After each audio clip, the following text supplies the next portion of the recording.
কি খবৰ আপোনালোকৰ? আকৌ এটা নতুন ৰেচিপি লৈ আপোনালোকৰ ওচৰলৈ আহিলোঁ। আজিৰ ৰেচিপিটো হৈছে বাহু মাছৰ লগত ভেদাইলতা শাকৰ তৰকাৰী। এয়া হৈছে ভেদাইলতা শাক আৰু ধনিয়া পাত্তা ফ্ৰেছ এতিয়াই বুটলি অনা হয়। আৰু এয়া হৈছে বাহু মাছ, যিহেতু নিমখ হালধি সকলোবোৰ সানি থোৱা হৈছে। আজিৰ ভিডিঅ'টো আপোনালোকে স্কিপ নকৰাকৈ চাব ফেচবুক আৰু মোৰ ইউটিউব চেনেলত। আৰু এতিয়া মই ভিডিঅ'টো আৰম্ভণি কৰোঁ। কুমলীয়া শাক আৰু এইপিনে ধনিয়া পাত, আৰু এয়া হৈছে বাহু মাছ ধুনীয়াকৈ নিমখ হালধি মছলা ধুনীয়াকৈ সানি থোৱা হৈছে। এয়া দেখিছে। এতিয়া মই ৰেচিপিটো বনাম আৰু ভিডিঅ'টো আপোনালোকে চাব। শাকৰ লগত মাছৰ আঞ্জা বনাইছিলোঁ, এয়া দেখা পাইছে।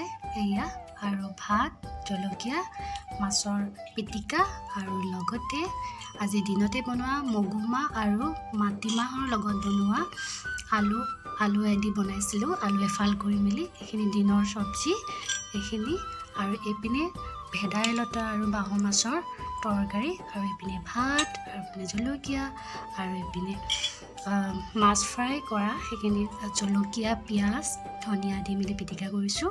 অলৰেডি দেখি মেলি মোৰ ভোক লাগিছে আৰু খাওঁ লাগিছে। আৰু ভিডিঅ'টো চাই আপোনালোকে কেনেকুৱা লাগিলে, যদি ভাল লাগিলে লাইক কৰিব, শ্বেয়াৰ কৰিব, ছাবস্ক্ৰাইব কৰিব নাপাহৰিব।